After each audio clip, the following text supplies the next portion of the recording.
നമ്മൾ സാധാരണ സ്വർണത്തെ കാണുന്നത് ആഭരണങ്ങളായിട്ടാണ് അല്ലേ? എന്നാൽ വെറും ഒരു ആഭരണം മാത്രമല്ല സ്വർണം. ഒരു രാജ്യത്തിന്റെ സമ്പദ് വ്യവസ്ഥയുടെയും ശക്തിയുടെയും അടിത്തറയായി സ്വർണത്തെ കണക്കാക്കുന്നു. ക്രിപ്റ്റോ കറൻസിയുടെയും ഡിജിറ്റൽ ലോകത്തിന്റെയും ഈ കാലത്തും സുരക്ഷിതത്വത്തിന്റെയും സ്ഥിരതയുടെയും പ്രതീകമായി സ്വർണം അതിന്റെ സ്ഥാനം നിലനിർത്തുന്നു. ലോകത്തെ ഏറ്റവും കൂടുതൽ സ്വർണം ശേഖരിച്ചു വെച്ചിരിക്കുന്ന രാജ്യങ്ങൾ ഏതെല്ലാമാണെന്ന് നിങ്ങൾക്കറിയാമോ? ആ പട്ടികയിൽ നമ്മുടെ ഇന്ത്യ എത്രാം സ്ഥാനത്താണെന്ന് നമുക്ക് നോക്കാം. ആയിരക്കണക്കിന് വർഷങ്ങൾക്ക് മുൻപ് മനുഷ്യൻ സ്വർണം ഉപയോഗിച്ചിരുന്നു. ഈജിപ്ഷ്യൻ, മെസപ്പൊട്ടോമിയൻ, സിന്ധു നദീതട സംസ്കാരങ്ങളിലൊക്കെ സ്വർണ്ണാഭരണങ്ങൾ ഉണ്ടായിരുന്നതായി തെളിവുണ്ട്. അന്നും ഇന്നും സമ്പത്തിന്റെയും അധികാരത്തിന്റെയും പ്രതീകമാണ് സ്വർണം. ഭൂമിയിൽ വളരെ കുറഞ്ഞ അളവിൽ മാത്രം കാണുന്ന, കൃത്രിമമായി നിർമ്മിക്കാൻ ഏറെക്കുറെ സാധ്യമല്ലാത്ത ഒരു ലോഹമാണിത്. തുരുമ്പെടുക്കുകയോ നശിക്കുകയോ ചെയ്യാത്തതിനാലാണ് സ്വർണത്തിന് ഈ മൂല്യം എപ്പോഴും നിലനിൽക്കുന്നത്. ഏതൊരു രാജ്യത്തിന്റെയും സാമ്പത്തിക സ്ഥിതിയെ ഉറപ്പിച്ചു നിർത്തുന്നതിൽ സ്വർണ ശേഖരത്തിന് വലിയ പങ്കുണ്ട്. രാജ്യത്തിന്റെ കറൻസിയുടെ മൂല്യം നിയന്ത്രിക്കുന്നതിലും സാമ്പത്തിക പ്രതിസന്ധി വരുമ്പോൾ പിടിച്ചു നിൽക്കാനും ഈ സ്വർണ ശേഖരം സഹായിക്കും. അതുകൊണ്ട് തന്നെ ലോകമെമ്പാടും സ്വർണത്തിന് വലിയ ഡിമാൻഡാണ്. വേൾഡ് ഗോൾഡ് കൗൺസിലിന്റെ ഏറ്റവും പുതിയ കണക്കുകൾ പ്രകാരം ഏറ്റവും കൂടുതൽ സ്വർണ ശേഖരമുള്ള രാജ്യങ്ങളെ നമുക്ക് പരിചയപ്പെടാം. ഒന്നാം സ്ഥാനത്ത് അമേരിക്കയാണ്. 8133.46 മെട്രിക് ടൺ സ്വർണമാണ് അമേരിക്കയുടെ കൈവശമുള്ളത്. സ്വന്തം കറൻസിയുടെ മൂല്യം സ്ഥിരപ്പെടുത്താനും സാമ്പത്തിക പ്രതിസന്ധി മറികടക്കാനും 1934 അവർ ഗോൾഡ് റിസർവ് ആക്ട് നടപ്പിലാക്കിയിരുന്നു. രണ്ടാം സ്ഥാനത്ത് ജർമ്മനിയാണ്.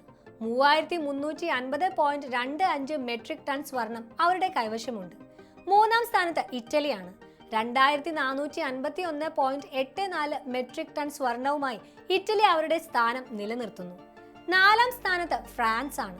2437 മെട്രിക് ടൺ സ്വർണം ഫ്രാൻസിന്റെ ശേഖരത്തിലുണ്ട്.